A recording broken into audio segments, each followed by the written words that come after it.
to discuss innovative.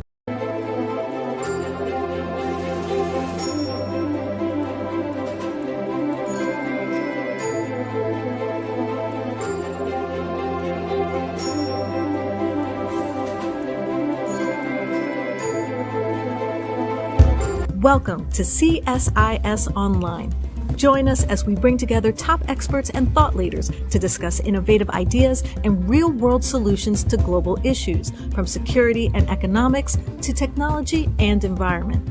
Tune in and be part of the conversation.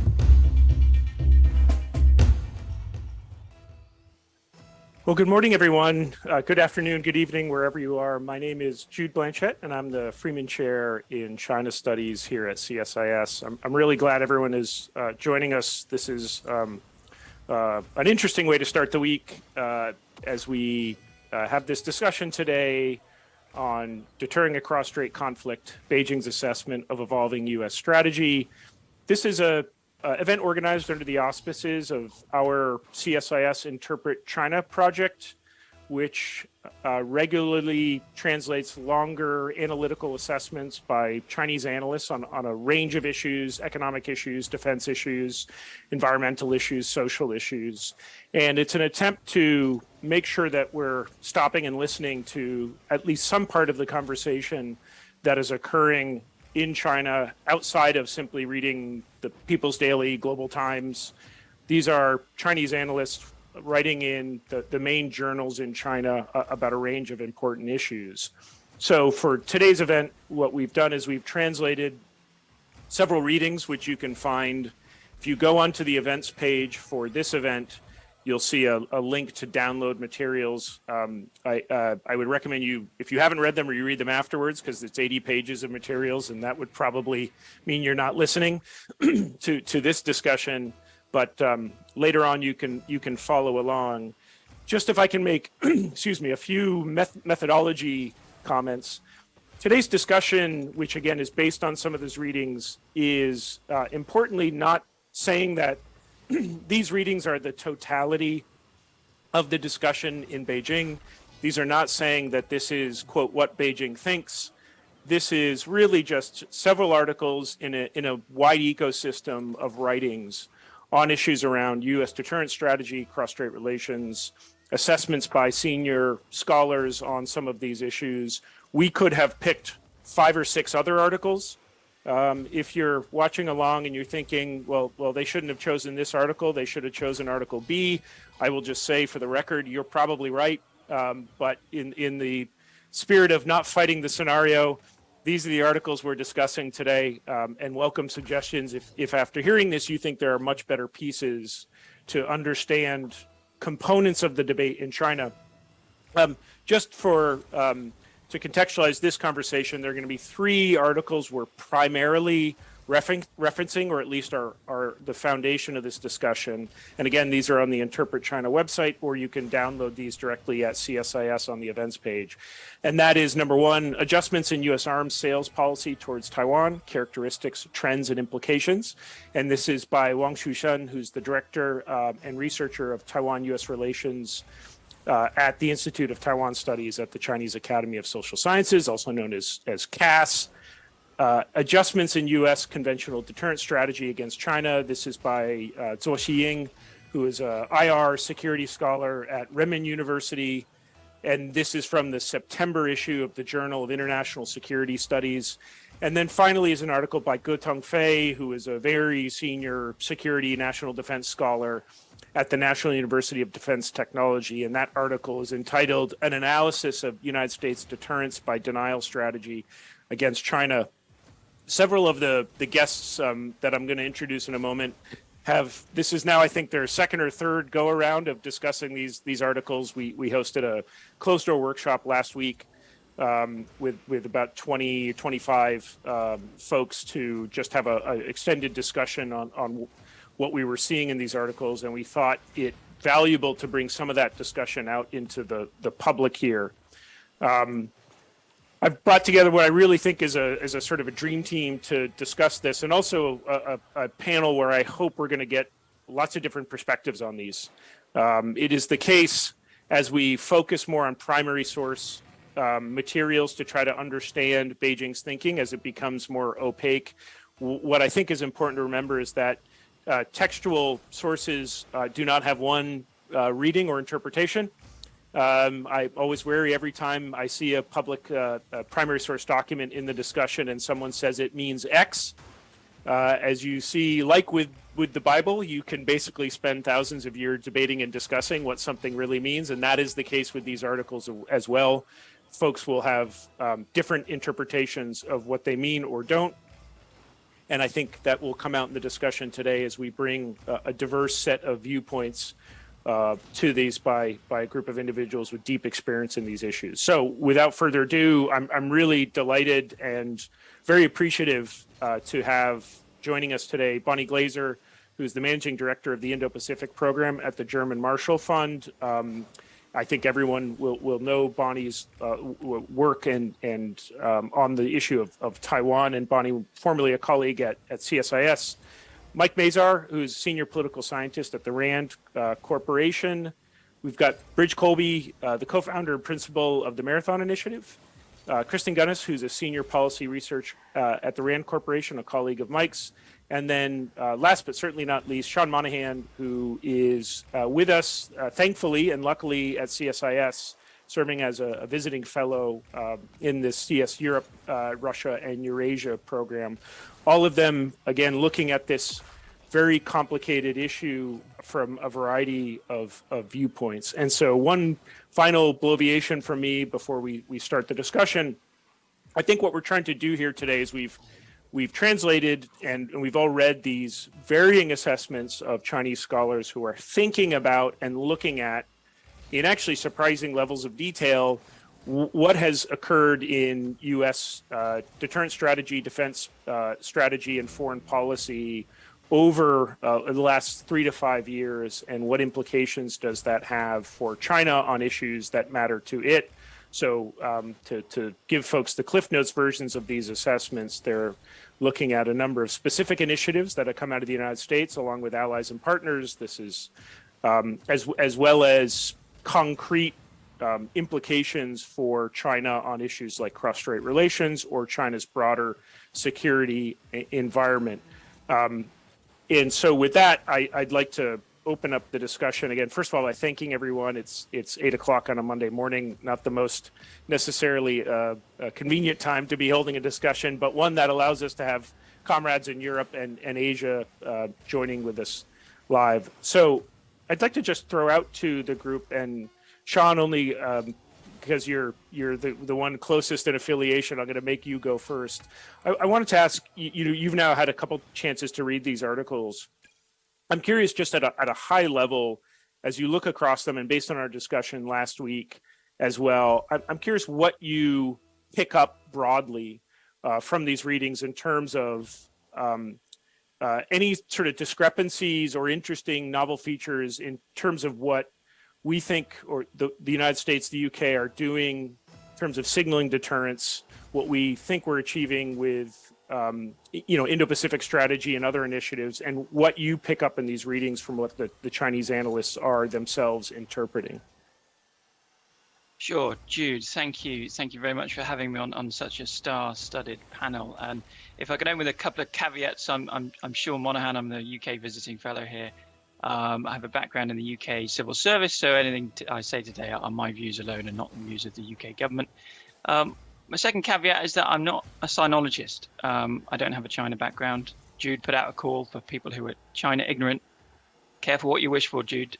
Here I am. But I do have a background in thinking about strategic theory, deterrence, defense strategy. So, yeah, these articles were absolutely fascinating, in fact, mind-blowing for me. And indeed, I commend the CSIS Interpret China archives to your viewers and listeners. I mean, it's a wonderful resource of 200 papers and counting. I think understanding these papers, the views of these scholars, is going to be crucial for us taking a sophisticated approach to the challenge of our time. So a couple of things that leaped out at me, Jude, looking through this material. I mean, first of all, as a newbie, a noob to all of this, kind of naively, I was expecting Sun Tzu, and I got Thomas Schelling. and Glenn Snyder and Alexander George and all of our kind of Western strategic theories, and indeed Elbridge Colby and Jude Blanchett and Bonnie Glaser. So I think it's interesting and notable that we have a lot of the same kind of reference points here. There's a danger there of mirror imaging, but I think it's reassuring to some extent that we're all singing off the same hymn sheet when it comes to understanding what do we mean by deterrence, by compellence, coercion, and so on. There were a few kind of what I call load-bearing assumptions that leaped out at me that perhaps we can get into later in the conversation, but the ones that most struck me was the kind of emerging assumption that actually these scholars think that US deterrence is not just deterrence. It will actually kind of evolving US posture and power will become coercion at some point.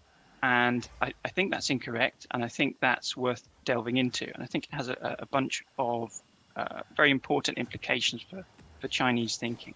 There's also a big emerging theme that actually China is really closing the gap and is about to reach kind of military parity with the US in the region. And I think that's really important because, again, if that's the belief, it could have some consequences that could lead to overconfidence, miscalculation, and the most dangerous scenario here is a cycle of commitment where both sides feel they have to prove their credibility, and those kind of assumptions could lead to that kind of cycle. Thomas Schelling's cycle of commitment, as he put it. A bunch of other assumptions which we'll get to later. A couple of general points that leapt out to me as well. Number one, that deterrence is not the strategy, and I've written on this recently. I think China understands US strategy fairly well. That deterrence and therefore peaceful resolution is the main kind of goal here. But as I said, China thinks, these Chinese scholars think that deterrence is eroding due to the kind of military parity issue. Then, deterrence is not a solution on its own here. The literature on deterrence, coercive diplomacy, tells us that deterrence, if it achieves anything, it achieves short-term solutions that then require longer-term diplomacy to solve the basic issues and tensions underneath. So where's the dialogue and diplomacy? Final question is that to think bigger. These Chinese scholars are thinking bigger about this whole competition. I know this conversation is about kind of cross-strait tensions and issues, but this is a bigger, wider competition, and China certainly sees it this way. A lot of the literature talks about societal resilience, international influence, allies and partners, and so on. And America and the West should too. China talks about societal resilience. Actually, I think widening the conversation on deterrence beyond just the military problem to a kind of cross-societal, whole of society deterrence, and also happen to have written something on this recently called the kind of fifth wave of deterrence theory. But the fact that deterrence is now everyone's has a role in misinformation and cyber attacks and so on. So I think thinking bigger is one thing that emerges that could be useful for us. But those are my opening thoughts. Thanks, Jude. Great. Thank you, Sean. Great thoughts. Kristen, if I may, just any introductory high-level thoughts across the readings, and feel free, everyone, by the way, to either respond to or build off previous comments by speakers. Yes, thanks, Jude, and thanks for having me on this panel. Those were great comments by Sean. I wanted to just pull the thread a little bit on the allies and partner piece, because that is something that, of course, the United States has been focusing on with the Indo-Pacific strategy. And I think that is something that really came out in all of the readings and then the broader discussion in China about U.S. activities with allies and partners, and China really watching very carefully what those activities might mean in terms of shifts, in terms of coalitions that could be anti-China, that the United States is, building on or influencing new allies and partners to do things that maybe they weren't considering doing before. So the readings, for example, mentioned the Quad, and they mentioned things like the Maritime ISR initiative with India, Japan, Australia, and the United States, that according to the authors would be directed against China, and this is a quote, would complicate China's maritime security environment. And so I think there's that shows a level of concern about initiatives like that. There were several mentions of Japan and the joint U.S.-Japan statement on Taiwan Strait stability, and the fact that Japan is maybe thinking about Taiwan a little more into its defense strategy and concern about that. So I think this allies and partners piece is important, both in terms of how the United States continues to posture and develop these alliances, but also looking at China's reactions, that it does show a level of sensitivity to that that we've known about for a while. But I think as the United States continues to focus on building those partnerships, that this is concerning to China. Great, thank you. Bonnie, I know you weren't able to join the workshop, but just curious if you have any high-level thoughts, and also welcome any thoughts you're reading widely across other Chinese scholars, and of course doing lots of track 1.5s and track 2s. So I'm just curious, at a very high level, anything stick out to you as being notable about sort of basic assumptions many of the Chinese are making, or sort of things that they're picking up that you find notable or interesting that we should be paying attention to? Well, thanks, Jude. First, I would say that there's a basic set of assumptions, sometimes explicit in the writing, sometimes implicit, that, of course, those of us who have read what the Chinese write about and listened to what they talk about have really made for years. The Chinese presume that the United States seeks global hegemony, that it sees its position as threatened by China, that the United States is now seeking to, has been for years, to contain China's rise. The new component of that is the focus on containing China's economic and technological development. But I think in general, we have seen the same set of assumptions for quite a long time. Now, the analysts that are really writing about U.S. defense policy are emphasizing that the United States seeks to bolster deterrence, and they maintain that the U.S. is worried that the relative decline in its conventional deterrence capabilities could encourage China to make reckless moves, might increase the risk of Chinese miscalculation. There's one writer that quotes Michel Flournoy as saying that. And of course, the major Chinese miscalculation that the U.S. wants to avoid is use of force against Taiwan. So, that all sounds right to me. They see the U.S. as strengthening its forward deployments in the Western Pacific, adjusting its operational concepts, strengthening missile defense capabilities, all to break through China's anti-access and area denial capabilities. And they write about the U.S. emphasis on developing a strategy of denial rather than a strategy of punishment. So, I think they have a fairly good handle on what the U.S. is trying to do militarily. There are some points that I'll cite one that struck me as a little odd. There was one author who made and it's one of the longest articles about writing about U.S. efforts to enhance its conventional deterrence capabilities. Again, stating that the U.S. has concern about its relative decline in capabilities. And then in the conclusion, cited that there were 3 reasons that the U.S. was doing this, which sounded very contrary actually to the substance in the article. And the author said the U.S. is trying to play up the China threat, to intentionally depict China as a competitor, to mobilize domestic forces and build a consensus in its society, and third, to obtain more military spending and win resources for the military. In other words, sort of not signaling that it's really the concerns that matter. So a little bit of contradictory writings. I was thinking that as the author wrote the conclusion, maybe he thought that there were some political factors that he ought to really throw into his argument, because the rest of the article had perhaps been focused too much on the facts and not enough on the politics. But I think that in terms of their assessment of the U.S. motivations for what it's doing in the Indo-Pacific, generally, I think they have it right. Thanks, Bonnie. Bridge, if I can go to you next. Same question, and of course, feel free to react, respond, build on any of the comments from 3 previous speakers. Well, great. Well, thanks very much, Jude. Great to be a part of this expert panel. I mean, I was struck by the sophistication and sort of nuance of the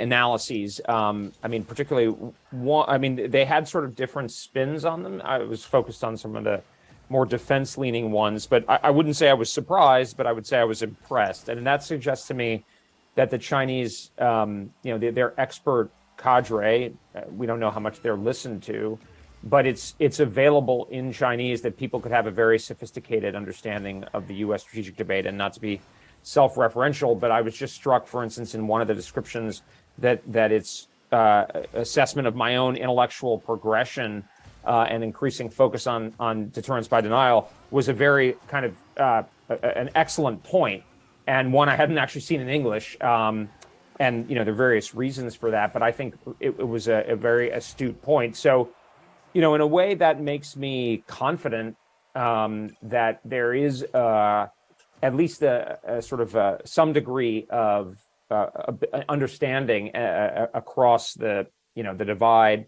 And I was I think I have a similar reaction that Sean had, which is that the strategic discussion is not sort of permanently, there's not a sort of uncrossable chasm in terms of strategic culture. Now, I also don't want to say that this means there's no problem in perception, of course, right? But I think it's a different world than if, to Sean's point, if whatever, one side is talking Mars and the other side Venus, or one side is talking Sun Tzu and the other side Clausewitz. Actually, people talk a lot about Sun Tzu in America, and people talk a lot about Clausewitz or Schelling in China. And so I think that, again, it's a matter of degree, so I don't want to overstate the point, but it suggests to me that we can communicate. And I was actually struck, and I wouldn't want to get the author in trouble, but like a lot of the things that we are doing in terms of deterrence and focus on denial and defense, I think, at least in one of the papers, was, I think, at least from our point of view, correctly construed as defensive and status quo in nature. And so I interpreted in some of the other articles where it was seen as absolute hegemony or global hegemony or absolute security, the term the Chinese and the Russians use. It's not clear how much of that is posturing internally. We're not above that in the United States, right? To make sure you get listened to. But when push comes to shove, again, I don't want to. Xi Jinping genuinely seems to think that we are pursuing, an aggressive policy towards him and containment and so forth. So it is perception is a major problem, but it gave me sort of a little bit more confidence. And to kind of take it from Schelling again, it's sort of like credible, discourse or language, right? I mean, that if we match, our strategic logic in a way that, whether or not whatever the Chinese say at any given point is consistently status quo oriented, sort of strategically defensive, even if it might involve operational or tactical, offensive actions, that we should be able to communicate the point if it's backed by, deployments and operational concepts that are, and exercises that underscore that. Whether we're actually doing that now is a different question, but it gives me that in theory we could. I think in large part we are in the military context. Obviously, the political context vis-a-vis Taiwan is a lot more fraught, and that affects Chinese perceptions. But in the realm of defense strategy and military posture and so forth, it gives me I think what Eli Ratner said the other day, which is that war is not inevitable. It's going to be an enormous task and challenge, but there are ways that we could at least sort of thread this needle. Great, thanks, Bridge. Great comments, and I think a number of speakers have said things that I'd like to circle back around to, including the perception issue. Mike, same question, same context. Any initial thoughts, but also would love to hear if you had anything to build on or comment on from what the previous 4 speakers have said. Yeah, definitely. I mean, partly in terms of both Bonnie and Bridget's comments, what struck me was sort of a continuing theme of strategic self-righteousness that appears in the articles. And as Bridge said, that's not necessarily, surprising in the sense that authors there are going to have to signal certain things. But just as an example, from the Gay Fei article, it says, ignoring China's core interests and seeking its own rapid military expansion to ensure absolute control over the regional situation and escalation options, the United States is causing the problems. And again, there's a certain amount of that to expect, but I also, it sort of was a reminder that this is a continuing theme, that what China is pursuing is its core interests, its legitimate interests. And the United States is an actor that is seeking to prohibit China from getting what it is, its rightful future. That's, kind of a broad issue that can be debated, but from a deterrence standpoint in particular, it concerns me in the sense that, sometimes you see deterrence failures precisely because the potential aggressor is in that sort of myopic mindset and comes to think of it normatively instead of making calculations about the strategic reality. I was also impressed with the level of detail and the nuance in the assessment of U.S. strategy, including integrated deterrence. There's parts of these papers that could have been perfectly at home in a RAND study as a summary of what the U.S. is thinking and doing. But I was also struck by the limited amount of assessment of those actions. There was a lot of sort of laundry listing. One of the pieces sort of said the United States is chasing, a car that's leaving the station that China's catching up and is going to pull ahead. But it's sort of an awareness of what the U.S. is doing, but wrapped in a mindset that seemed to me to indicate some worrisome possibilities for the effectiveness of our signaling in deterrence, because it could just sort of, run up against a wall of this sense of self-righteousness, so that in a crisis, for example, it wouldn't be a calculation of what the military balance is. Chinese leaders would just believe they're right. Mm-hmm.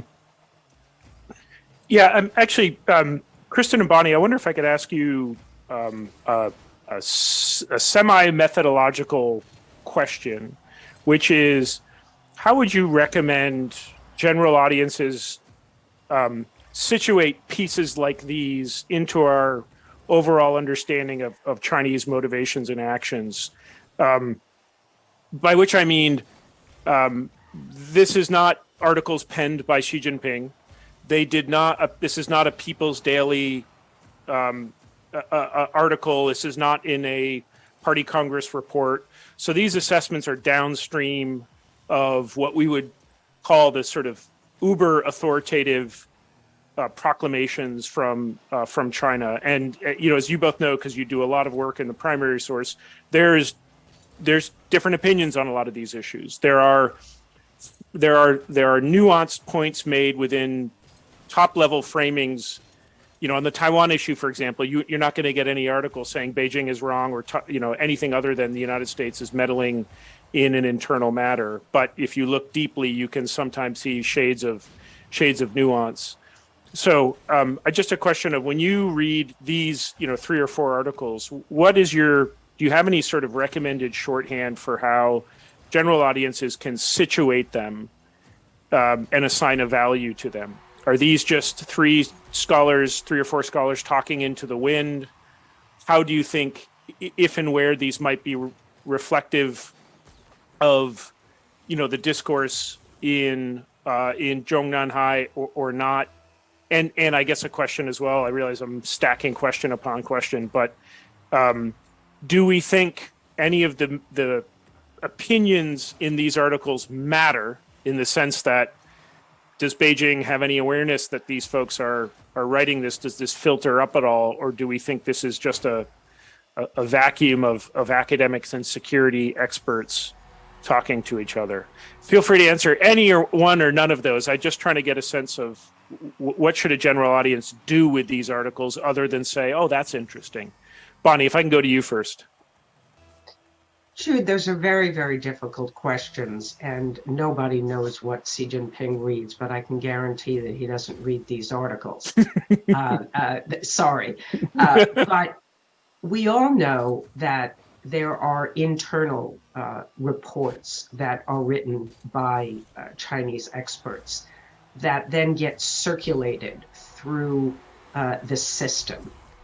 They might get delivered, particularly if an institute or an individual is tasked to write something, as opposed to just individually, deciding, I'm going to take the initiative and write about this. But it can end up on the secretary's desk of Xi Jinping. And then that individual has to decide whether there is something in it to pass by under the eyes of the leader. What at least I've learned in my many years of talking to Chinese, and there's still evidence that this is true under Xi Jinping, that when a leader likes something, he writes in the margins of a point in the paragraph. It's called a 批示. And the expert actually then gets some bonus or promotion or something like that going forward. And that ultimately gets passed on to somebody to implement.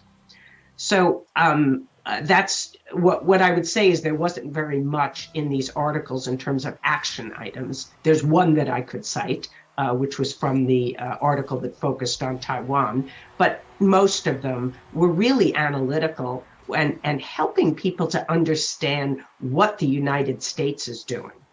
And my guess is that that's not something that's being read by Xi Jinping, but may be read by others throughout the system. And of course, the more you read of these kinds of things, the more you can get a sense as to what points are shared, what points are being debated. And if the United States thinks that there is a real misunderstanding of something that the US is doing, reading these articles then gives us the opportunity, not only government, but also experts, to go back to the Chinese and say, this particular point is a misunderstanding of US policy. And I think that is useful for us to do. And of course, we had that one episode, Jude, which you and I wrote about at the time, which came to be known as the October surprise, when the PLA thought that the United States was going to use force in the South China Sea. There were many signals of that. And then our folks at the Pentagon, including General Milley, talked to his counterpart and explained that we did not have such an intention. So this is an example, I think, from reading these kinds of articles that we can get a sense as to where the Chinese might really misread US intentions and take actions to avoid an escalation spiral. Great, thanks, Bonnie. Kristen, at RAND, you're doing a lot of work, you and your colleagues on crisis escalation, how Chinese think about crisis management, deterrent signaling, how to read Chinese deterrent signaling. I'm curious, same question questions I posed to Bonnie, of just how do you situate articles like this, and how do you think we should be perceiving the value of these?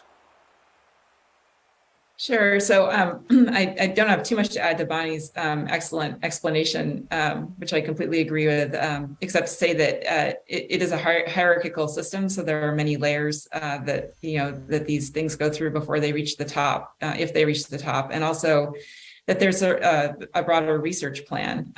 So I look at articles from for example from Cass as reflective of the broader Chinese thinking on specific issues, and also indicative of where we can see their concerns. And so what's interesting in looking across these articles is you like I pointed out earlier, you can see the concern about the allies and partners piece. You can see other types of concerns that are reflective that we've known about for years, but are a little more nuanced, such as a concern over U.S. development of global precision strike capabilities that has translated into some of the nuclear issues that were talked about in those articles, as degrading strategic stability and having it be very bad for China's security. So these types of broad issues, I think these articles really pull on those topics. And if you look across them, you can you can see who is concerned about what, but also the broader concern across the different institutions. And I think for me, that's valuable in terms of deterrence issues and signaling and thinking about how the United States might posture itself. I wonder if I can now circle back to the issue of how the balance of power is described in these articles. And this is one where I please someone correct me, but I'll go on record as saying I think this is a general theme across a lot of these assessments, even ones by more careful analysts, of which I would say Zhou Xiying is one of them in this, but you still see, I think, a general theme of positioning the balance of power between US and China as shrinking and likely in a secular structural way. And you see that in a lot of more specific, besides these broader assessments, even just in more specific instances. I noticed in the Wang Shushan article on US arms sales to Taiwan that he says, for example, quote, "In the larger picture, US arms sales to Taiwan cannot change the balance of military power in the Taiwan Strait. There's nothing we could do in terms of our sales that would stop this broader trend." Bridge, I may go to you because, and please again, correct me, I might get the sense you would actually agree that their assessment is right, and that's actually part of the problem. And then I'd like to go to others to see if there is a differing assessment on how we should be thinking about the balance of power. So, Bridge, over to you. Anything stick out to you? No, I mean, again, with the caveat that I'm, not an expert on Chinese thinking at depth and so forth like you are, but I was pretty struck. Yeah, I think they were about right. I mean, obviously, they're reflecting back the tenor of the discussion that they're seeing in this sort of U.S. not just expert, but the official, defense strategies and these kinds of discussions. But I don't think, and I wouldn't want to be too confident in this, but I didn't detect either sort of hubris or a sort of a sense that China could never challenge. I do think, and we've talked about this. I mean, I think there is an idea that the Chinese recognize they're in decline, and that's going to make them more aggressive. I didn't pick up that idea. I mean, they seem pretty confident, which of course it could be bad or good. It sort of depends on the perspective and our strategy. But I think they have a pretty solid grasp, and again, it reflects an understanding of what we're trying to do. So to me, that also is pretty positive in terms of in terms of the potential for signaling over time. Again, if we get it right and if we implement it correctly, but it also it's worrisome because if and as they're correct, it should diminish their caution, any caution that might come from a sort of overestimation of our capabilities. Now, I think they also obviously understand the complexities of an amphibious operation and so forth. I mean, General Flynn said this the other day, I think very accurately. So just because the overall military balance might be shifting their direction, the difficulties of accomplishing a joint landing campaign and all this kind of stuff is still there. And that's one of our real, kind of things that we have to work with. But I that was sort of my takeaway from this. Sean, any thoughts from you on how they're describing the military balance? And again, I don't want this to turn into our own sort of boutique argument about where we think they're right or wrong, but just sort of anything strike you about that framing. And I would like to go around the horn on this one. I'd like to get everyone's thoughts. And final, also appreciate Bridge reminding me of why this also matters, which is this assessment that I still hear in the United States of not that China is declining, which I think you could find actual empirical evidence but that China thinks it's declining, and because it sees a window closing, it might take more drastic actions. I'm curious of how anyone thinks about that argument in light of just some of the things we read here. Sure, thanks, Jude. Well, just on the kind of military gap question, so Bridge said there's no hubris. I detected some hubris, and it's one of the papers. I think it's one of the conventional deterrence assessment papers. There's two of those. There's another very good paper on coercive diplomacy, by the way, written in 2016. I think you CSIS interpret tweeted about it the other day. That's excellent. But in one of those articles, there's a kind of long list of China's new capabilities, from its carriers to its carrier killer missiles, the kind of full spectrum investment, which we all know about.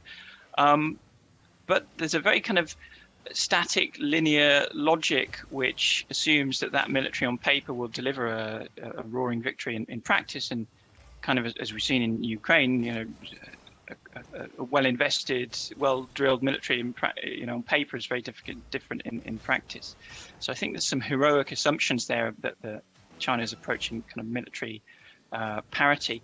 I think also China's assessment of what the US thinks about China, we're in a kind of hall of mirrors here, is interesting. So just one quote from a paper on the adjustments in US conventional strategy, deterrent strategy papers. It says that the United States believes that China's rising conventional deterrence capabilities will inevitably erode US conventional deterrence capabilities and adversely affect the credibility of US conventional deterrence. So, they're kind of believing in their own hype, as it were. And I think there's some assumptions about there's a linear assumption that the US cannot react to China inevitably closing this gap, where I think the US has plenty of enduring advantages, which we'll see it well into the future. One final point is that the conclusions to many of these pieces are strikingly different to the hyperbole in the general assessments. The conclusions are actually quite sober. The authors often conclude by saying, well, we should be extremely cautious, play the long-term game, and put primacy on diplomacy and crisis management communication. So the conclusions are actually a lot more sober than some of the assessments, which is interesting. Bonnie, I'll go to you next, and then Kristen and Mike would like to come to you afterwards. I just want to make a very short point, Jude, which is not based on this particular set of ratings. I agree with Sean that the one article in particular sounds, it's a little bit of hubris and overconfidence, and that if that reflected China's assessment, then perhaps it would be worrisome. But for those of us who read PLA writings, the PLA writes about its own deficiencies a lot. It points out its weaknesses. It says it is not really yet ready to seize and control Taiwan. So I'm left wondering if if that particular article that Sean cited is written by a civilian that maybe does not have the same sort of operational experience, may not really have access even to information, because as we all know, it's a very stovepipe system. And if you're not in the PLA and you're in a different sort of stovepipe, you may not see the same set of things. So I found that article was really expressing this very confident view that the United States is falling behind, China's catching up, it's narrowing the gaps, whereas there's many articles in China that talk about some areas of technology that China is still really quite far behind. You'll remember one that Wang Jise published just a couple of years ago, that maybe even less than 2 years ago, that claimed that China is still considerably behind in advanced technologies. So I was struck by the overconfidence of that article, and just wanted to introduce the idea that others in China do not hold that view. Notable on the Wang Jise article, though, that it was quickly censored. That doesn't mean it didn't reflect. No, that's true. View, but good point. I guess it's interesting, though, and this is where we're not well placed to have a tactile sense of this, but I would imagine that although there's circumspection in basically the closer you get to the experts on the topic, the more likely you are to get a more nuanced, circumspect view about China's capabilities. The problem, though, seems to be at the broader sort of discourse level. It does strike me that there is a popular sense of confidence in capabilities. And I wonder if there's a disconnect between what many sort of average Chinese citizens might think the PLA is capable of and what PL experts think. And that could create a political challenge. But anyway, that was an editorial comment from me. Kristen, if I may go to you and then to Mike. Sure. Yeah. I mean, I was actually going to bring up a similar point to Bonnie's in that if you read the PLA literature, beyond sort of what she said, a lot of what they write about, they'll say is like aspirational.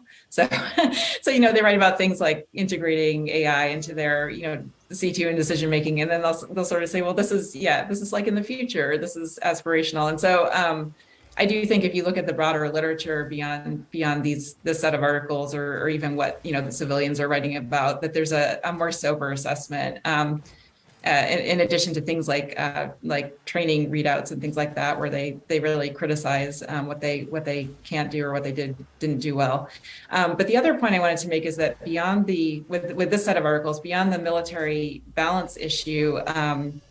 There were several articles that talked about how the United States is using, less reassurances and more coerciveness in its deterrence strategy. And I thought that was interesting because in addition to that, they also stated, well, the United States is using more coercive tools. So they brought up some economic tools, as well as things like, cyber. And so it's sort of broadening out beyond the traditional military balance to this, this idea that from their perspective, the U.S. strategy is sort of introducing some other tools, and they were specifically looking at U.S. approach to Russia in that. So I thought it was an interesting point to look at sort of how they're learning about that us from that conflict and how we're reacting to it.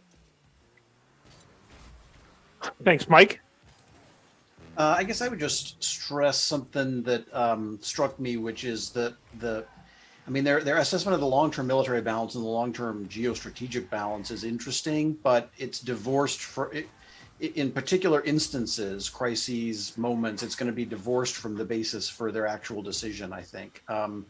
Oftentimes, I think almost always when deterrence fails, it's not because one power got to a point on some magical objective sliding scale where it believed that it, had overtaken its rivals sufficiently that now it could launch a relatively cost-free attack. It's because states get to a point where they believe they have to act, or they are so in the grip of some ideology that makes them believe that, kind of a Nazi Germany style, we're going to carry the world with this. So I think it's this gap that worries me, is that we are attending very much, and the articles review in great detail a lot of U.S. actions to address this long-term trend of military power. But the thing that is likely to determine whether or not a war happens in a specific moment is not really that. And I wonder sometimes if in our policy, in our strategy, we're not only giving insufficient attention to, but in fact, with some of what we're doing, kind of feeding some of the dynamics that will make those moments more dangerous, regardless of the calculus on the long-term deterrence that China may or may not have.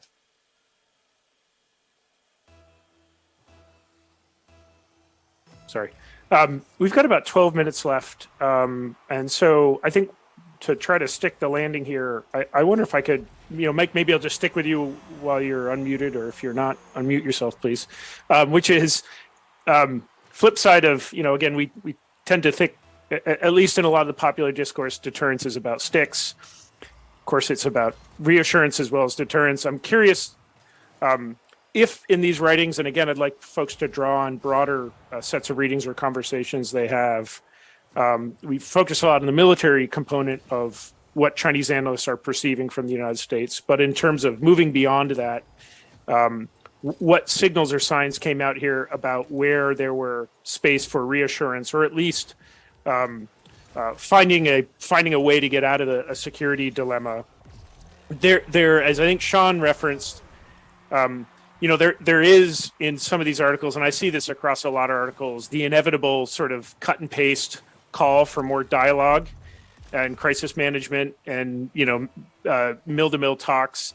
there seems to be a disconnect between what some of these scholars think Beijing would be willing to do and what we see in actual practice of what Beijing is willing to do. And I've seen so many of these calls for, increased dialogue and crisis management in these articles. I do just tend to think they sort of pull it over, and it's a stock answer. I'm sure they believe it's what we should be doing, but again, I'm a little bit cynical because it just seems Beijing only seems to think you do, crisis management talks when things are going well.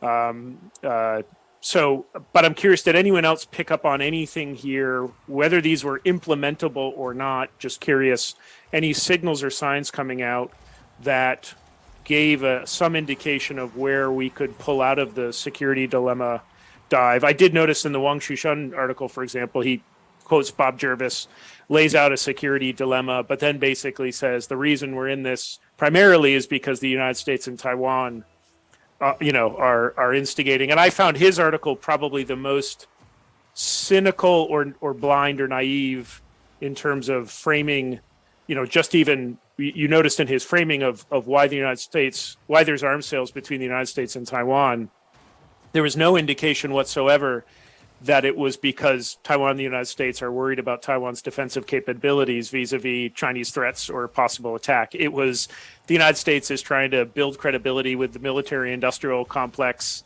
It's trying to signal resolve and credibility for its allies and partners. So you didn't see a whole lot of self-reflection in this, and that's probably a structural feature of this. You're not going to write an article, get it published in a major security journal by saying, you know what, maybe we're the ones instigating here. But nonetheless, that said, and Birge, I see you got your hand up. I'll start with you. Any rays of hope here in an otherwise sea of darkness?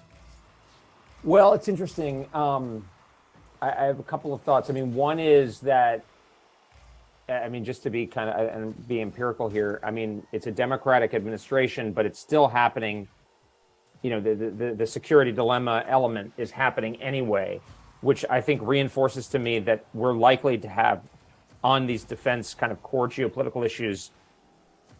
I love Bob Jervis, tremendous admiration for him, but it's not going to be the Jervis types on either side at some level. You know what I mean? Like, I don't mean that in a snarky. I'm trying.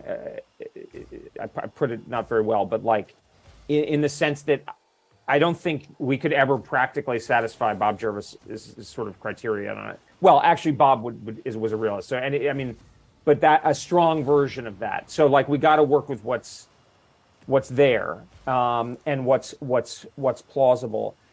So, as a realist, I tend to think, well, let's spend our capital on the military buildup that is specifically focused on like denying the invasion and the fait accompli or the blockade, etc., and then not spend it elsewhere.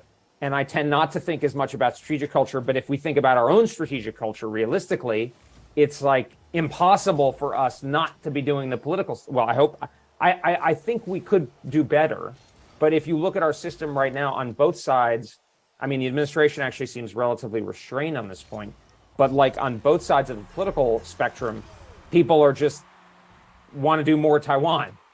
And that's sort of like, in theory, that it would be great if we could restrain that more. I'm not sure how that's going to happen. But that's almost more like, it's not really like strictly the security dilemma in this, or maybe it is, but it's sort of like, it's not a pure version of two sides taking defensive actions that are seen as aggressive by the other side. I think that problem is actually reasonably mitigatable. It's that the political dynamic on top of that is very difficult. It's just because I think your point, Jude, and what I infer from a lot of this is that the Chinese think there's a sort of inexorable move away from, the one China policy, whatever exactly that means, and there's sort of there is a lot more attention to Taiwan. There is a lot more talk about Taiwan independence and so forth, and there is a lot more, meeting with Taiwanese officials. That's true, but that seems to be part of their overall assessment of the problem, which is obvious to all of you. But I think that's maybe an important point. Yeah, Bonnie, please. So if you'll forgive me, I'll cite some other sources other than these readings, because frankly, I didn't see very much, as you said, of really sort of concrete suggestions. And first, I will say that in recent dialogues that I've had with Chinese experts, they have been rather pessimistic about the ability of both sides to really prevent a major crisis. There was one senior retired military officer who said in a dialogue I joined last week that we really do need a major crisis to compel both sides to seriously take measures to stop the downward spiral, and said that even if we were to develop some operational ways to strengthen, crisis communications or implement risk reduction measures, that really wouldn't make a difference because the problem is really at the strategic level. So on the negative side, or sort of less optimistic side, I'm hearing that. That said, there are a lot of specific things that I'm hearing about steps that the United States could take to restore the credibility of its one China policy. And many of these are rhetorical. And that shows that the rhetoric really does matter to Beijing. And some of the rhetoric, of course, that we've been hearing is problematic to Beijing. So they'd like to see it fixed. And I'll just give you some examples. People are saying, President Biden can say that the United States opposes Taiwan independence, that U.S. officials can say Taiwan is not a sovereign state, which one person said to me, former Secretary of State Colin Powell has said in the past, we should say that again. Or the U.S. does not oppose peaceful reunification. That's something the Chinese have been really trying to get the United States to say for a long time. I'm not, endorsing any of these, of course. I'm just passing them along. That the U.S. could repeat that what it has said in the past, that the U.S. is interested in the process, not the outcome between the mainland and Taiwan, that it should be peaceful, not coercive. That the U.S. has no stake in the final resolution. It simply wants peace and stability.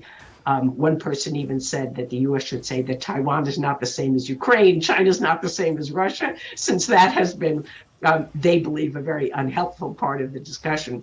And the last thing that I'll say that I've heard, which is not in the rhetoric box, but more in the action box, and you may have heard this as well, Jude, but there's been a sort of coordinated messaging that if Speaker McCarthy were to go to Taiwan, the United States should send a high-level administration to China, in other words, to lessen that negative impact and to signal that the U.S.-China relationship is very important to President Biden, even though he can't stop the Speaker of the House from traveling to Taiwan. And there's been a specific recommendation that Vice President Kamala Harris go. Again, I don't think that this is actually going to happen. And in fact, I think there's a very low possibility that that Speaker McCarthy is going to go to Taiwan soon, not this year. But I don't want to take up more of our time on that particular issue. But the point is the Chinese are worried about our one China policy, and they would like to see the U.S. take steps to restore its credibility. Great. Thank you, Bonnie. Appreciate that. Couple minutes left. Sean, I saw you had your hand up. My real, not just my virtual hand. Thanks, dude. Just quickly to reiterate, Bonnie and Bridge have alluded to, which is that the basic area for reassurance here is on U.S.-Taiwan policy. And again, just to quote, it's just one paper, but just to give a flavor, this is the paper on U.S. arms sales to Taiwan that says China believes that the U.S.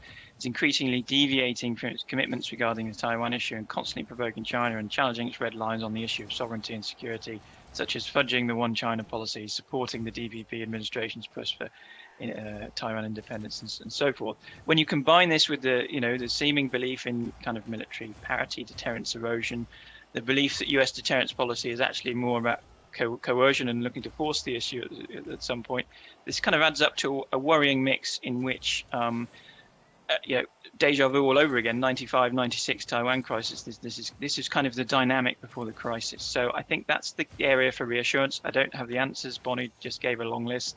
I'm sure others have answers too, but just to reiterate that point. Thanks. Kristen, any final thoughts, comments?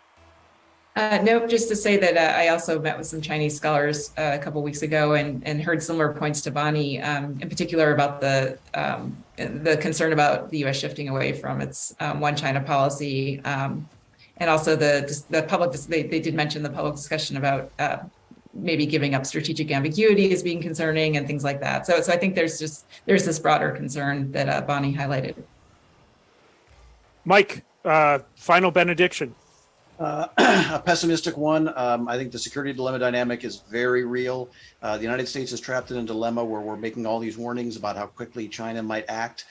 China is building up its military capabilities, so we feel trapped in a situation where any action other than rapid military reinforcement and development of the military relationship with Taiwan is seen as weak. And as long as that dynamic persists, I think it'll continue to undermine the basis for peace. And moving away from it, as Bridge indicated, from a political standpoint, would be extremely difficult. Well, Mike, that was a bummer. These are really excellent comments. I feel like where we just got to the last 5 minutes could actually be hour 2 of this, which is sort of credible military actions and investments, but also thinking about rhetoric and the sort of political package that's wrapped in. I don't want to make a comment because that will be unfair to guests if I make an editorial comment and then click end on this. But I sort of think I think Bridge and I, actually, you and I talked about this at lunch the other day too. This to me is if you're just loosely talking, it undoes a lot of what you're doing on the defense side. But again, maybe we can bring everyone back to explore that. Really, again, want to thank everyone for our panelists for taking time out of extraordinarily busy schedules, especially on a Monday morning, especially with family and kid commitments and whatnot, to join this discussion. Thank you also for unusual to most events having homework to do in the form of reading. Really welcome anyone to go to the Interpret China website if you're interested in reading more of these, and also for those pedants out there who think we translated the wrong article. I permanent welcome that any suggestions on better articles to translate. We're open ears. There's an email address on the Interpret China website, or mine is my email address is public. So welcome thoughts.